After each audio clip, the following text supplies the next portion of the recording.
Très chers compatriotes, en ces instants critiques pour notre nation, je m'adresse à vous avec la gravité et la solennité qu'impose la situation.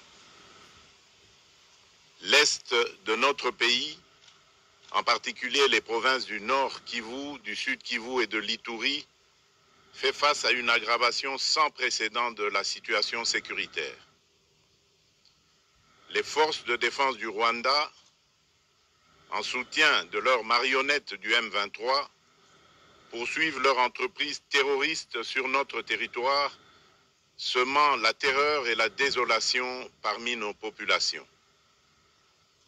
Je partage avec vous la douleur et l'indignation face à ces attaques barbares. Ces actes ne sont pas seulement une attaque contre la République, mais une offense à l'histoire et à la dignité de notre peuple. En ces moments difficiles, Bac extrême, ça se mange avec les deux mains. je vous appelle à la résilience et surtout à la résistance. Face à cette situation, permettez-moi de vous rassurer. Une riposte vigoureuse et coordonnée contre ces terroristes et leurs parrains est en cours. Nos vaillantes forces armées de la République démocratique du Congo, symboles de courage et de patriotisme, sont pleinement mobilisées, prêtes à défendre chaque centimètre de notre territoire. J'ai personnellement convoqué et présidé des réunions de crise avec une équipe restreinte du gouvernement, le haut commandement militaire ainsi qu'une réunion interinstitutionnelle afin d'évaluer les récents développements de la situation et de lever les options pour repousser les agresseurs et reconquérir chaque parcelle de notre territoire. À cet effet, j'ai nommé ce 28 janvier le général-major Évariste Somo Kakule au poste de gouverneur militaire du Nord Kivu pour renforcer la coordination des opérations militaires et restaurer l'autorité de l'État. Parallèlement, nous avons engagé d'importantes démarches diplomatiques, notamment au sein du Conseil de sécurité des Nations Unies, ainsi que dans le cadre du processus de paix de Luanda, auquel nous restons pleinement engagés malgré les obstacles. Nous privilégions la voie du dialogue, mais toujours avec lucidité, tout en restant fermement résolus à défendre notre territoire et notre souveraineté par tous les moyens nécessaires. Mais ce combat n'est pas seulement celui des FARDC. C'est le combat de tout un peuple, le combat de notre identité congolaise, afin de léguer aux générations futures un pays prospère et en paix.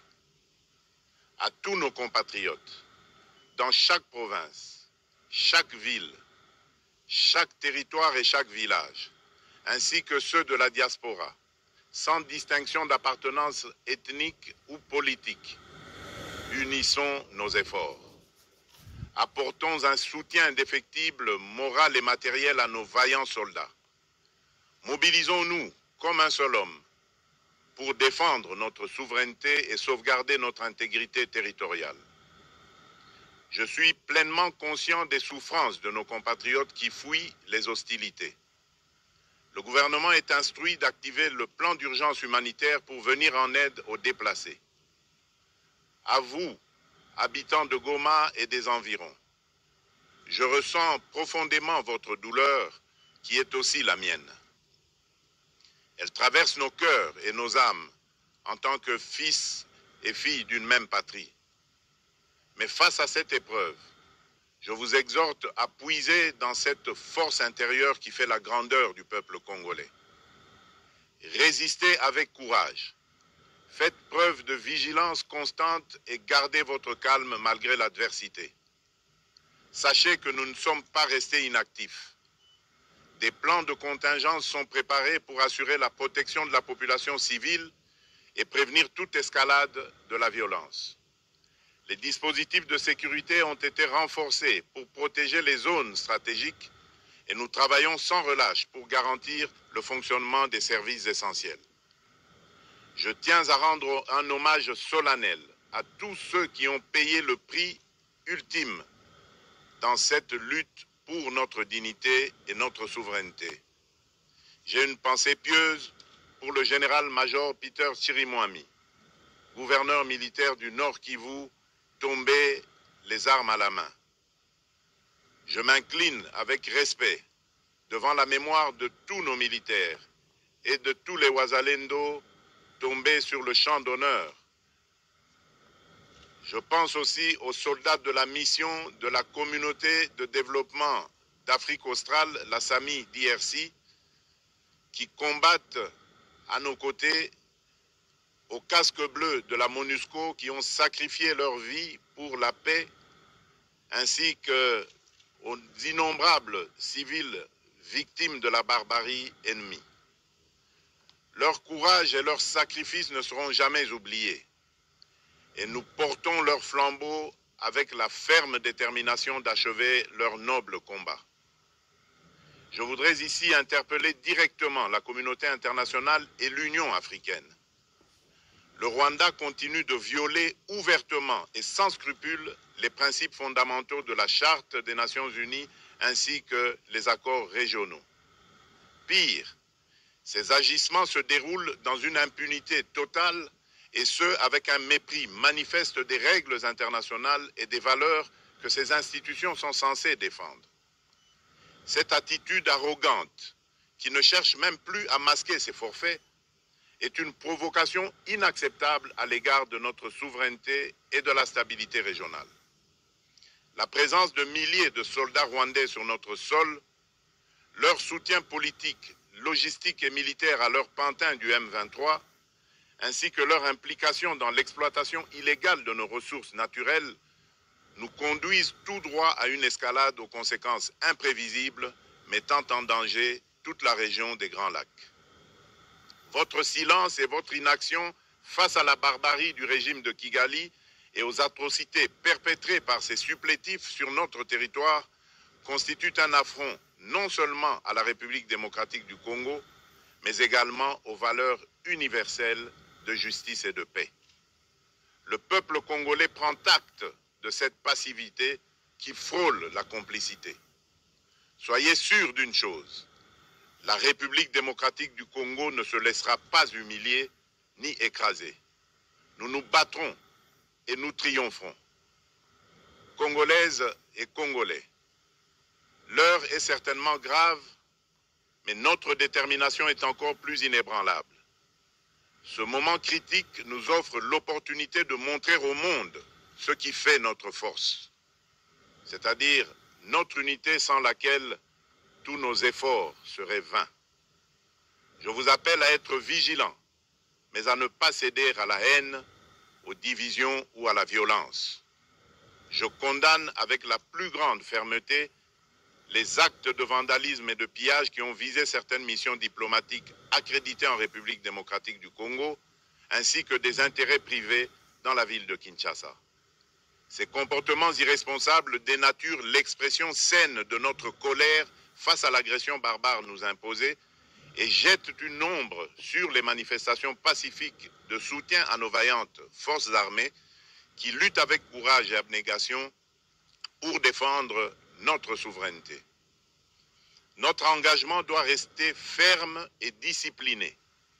Nous gagnerons cette guerre par notre unité, notre courage et notre sens de responsabilité, et non par la violence aveugle et par l'anarchie. Cette victoire ne sera possible que si chaque Congolais, où qu'il soit, prend toute la mesure du combat qui est le nôtre. J'appelle donc la nation entière, hommes et femmes, jeunes et vieux, acteurs politiques, opérateurs économiques, membres de la société civile, confessions religieuses, artistes et sportifs à se mobiliser, à faire bloc derrière nos vaillantes forces armées et à contribuer chacun à son niveau à l'effort de guerre. J'ai instruit le gouvernement de mettre en place des mesures rigoureuses de réduction du train de vie des institutions et de leurs animateurs afin que les ressources ainsi économisées soient directement réorientées vers le soutien à nos forces armées. Dans cet effort national, j'en appelle également à la responsabilité du secteur privé, qui est invité à contribuer activement à cette cause commune. Nos soldats se battent avec héroïsme pour la défense de notre intégrité territoriale et de notre souveraineté. Ils ont besoin de notre soutien total, qu'il soit moral, matériel ou logistique.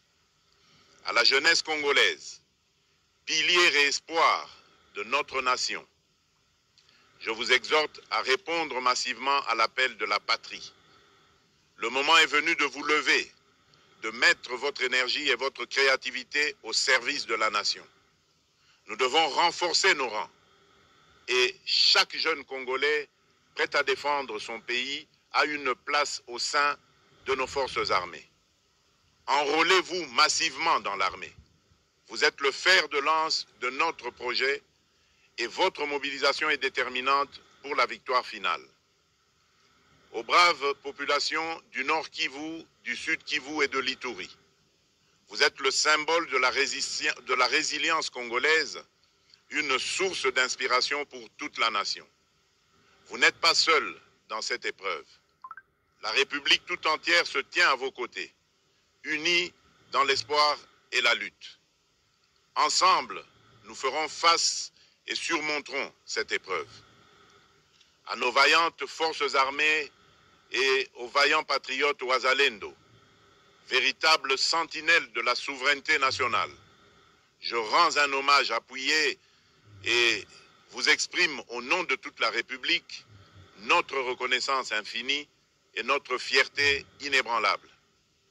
Votre bravoure, votre discipline et votre engagement sans faille inspirent et mobilisent tout un peuple déterminé à défendre son territoire. Sachez-le, la République ne vous abandonnera jamais. Votre combat est le nôtre et vos sacrifices ne seront jamais oubliés. Vous incarnez l'honneur de la nation congolaise. À tous mes compatriotes d'ici et de la diaspora, la République démocratique du Congo ne pliera pas. La République démocratique du Congo ne reculera pas. Je ne vous abandonnerai jamais. J'en fais ici le serment. Le soleil n'a pas cessé de briller sur notre patrie. Ensemble, main dans la main, nous surmonterons cette tempête et nous ouvrirons une ère nouvelle de paix et de prospérité pour les générations futures. Que Dieu bénisse la République démocratique du Congo et son peuple. Je vous remercie.